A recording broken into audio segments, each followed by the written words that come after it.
জমি সংক্রান্ত বিষয় নিয়ে মোহাম্মদ রফিক নামের এক ব্যক্তির উপর হামলা চালিয়েছে একই এলাকার বাসিন্দা সন্ত্রাসী সাদ্দাম শামীম। ঘটনাটি ঘটেছে নারায়ণগঞ্জ বন্দরের ঢাকেশ্বরী রামনগর এলাকায়। মেহেদী হাসান প্রান্তর তথ্যচিত্রে বিস্তারিত জানাচ্ছেন স্মৃতি জান্নাত। নারায়ণগঞ্জ বন্দরে ঢাকেশ্বরী রামনগর এলাকায় জমি সংক্রান্ত বিষয় নিয়ে মোহাম্মদ রফিকের উপর হামলা চালায় একই এলাকার বাসিন্দা সন্ত্রাসী সাদ্দাম শামীম গংরা।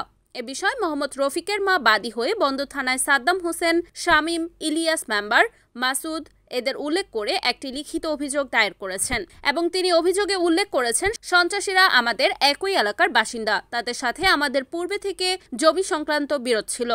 সন্ত্রাসীরা পূর্ব থেকে আমার স্বামীর মালিকানা জায়গা জোরপূর্বকভাবে দখল করে আসছিল এবং আমাদের পরিবারকে হুমকি দিয়ে আসছিল। 30 আগস্ট আমার ছেলে মোহাম্মদ রফিক তার কাজ শেষে বাসায় ফেরার পথে রাত 9:20 রিকশা থেকে নামার পথে সন্ত্রাসী বাহিনীরা পূর্ব পরিকল্পনা করে আমার ছেলের উপর অতর্কিত হামলা চালায় এবং গালিগালাজ করে। আমার ছেলে প্রতিবাদ করায় 1 নং বিবাদী তার হাত থেকে লোহার রড দিয়ে হত্যার উদ্দেশ্যে আমার ছেলের মাথায় বাড়ি মারলে আমার ছেলের ডান হাত দিয়ে প্রতিহত করায় আমার ছেলের ডান হাতের পাতায় লেগে গুরুতর জখম হয়। 2 নং বিবাদী তার নিকট থাকা লোহার রড দিয়ে হত্যার উদ্দেশ্যে আমার ছেলের ডান পায়ের হাঁটুর নিচে বাড়ি মেরে গুরুতর হাড় জখম করে। আমার ছেলে মাটিতে পড়ে গেলে 4 নং বিবাদী আমার ছেলেকে কিল ঘুষি লাথি মেরে শরীরের বিভিন্ন স্থানে নীলাফুলা জখম সহ আমার ছেলের পরিহিত লুঙ্গি থেকে নগদ 1,80,000 টাকা কৌশলে চুরি করে নিয়ে যায়। আমার ছেলের ডাক চিৎকারে আশপাশের লোকজন এগিয়ে আসলে সন্ত্রাসীরা আমার ছেলে সহ আমার পরিবারের লোকজনদের বিভিন্ন প্রকার ভয়ভীতি ও প্রাণনাশের হুমকি প্রদান করে ঘটনাস্থল থেকে চলে যায়।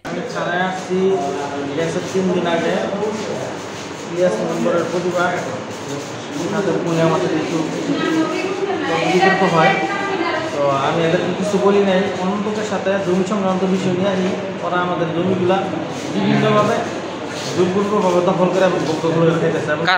ইলিয়াস মেম্বার পরিবার এতে করে আমি জানতে পারলাম যে 13.5% জমি অলরেডি এরা বিক্রি করে ফেলাইছে জাল দলিল করে এবং জাল খরচা বানায়।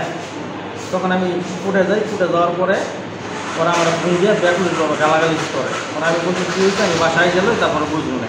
আমি বাসায় আমার আগে আমার ফ্যামিলির সবাইকে বাসায় যাইয়া আমাদের গেট ফেট দায়িত্বের মধ্যে ব্যাংকের ছিল সবাই বকাবাজি করছে এবং সকলভাবে আমাদের নির্যাতন করছে এবং বলছে আমার রাস্তায় পেলে আমার হাত পা রক্ত। কতজন ছিল ওনারা? ওরা প্রায় 27 জন ফ্যামিলি। আর এরা আমরা বন্দরের ভিতরে সবচেয়ে মাদক ব্যবসায়ী, সবচেয়ে বড় সাদ্দাম হোসেন করে নাম, এক নামে সবাই ছিল।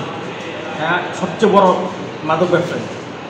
ও ওর জায়গা কাছে মাদক বিক্রি করে ওদেরকে নিয়ে আজকে 15টার সময় আর এই যখন ঘটায়। আমি বাজার থেকে বাসায় যাওয়ার মতো আমার এই ঘটনা ঘটেছে।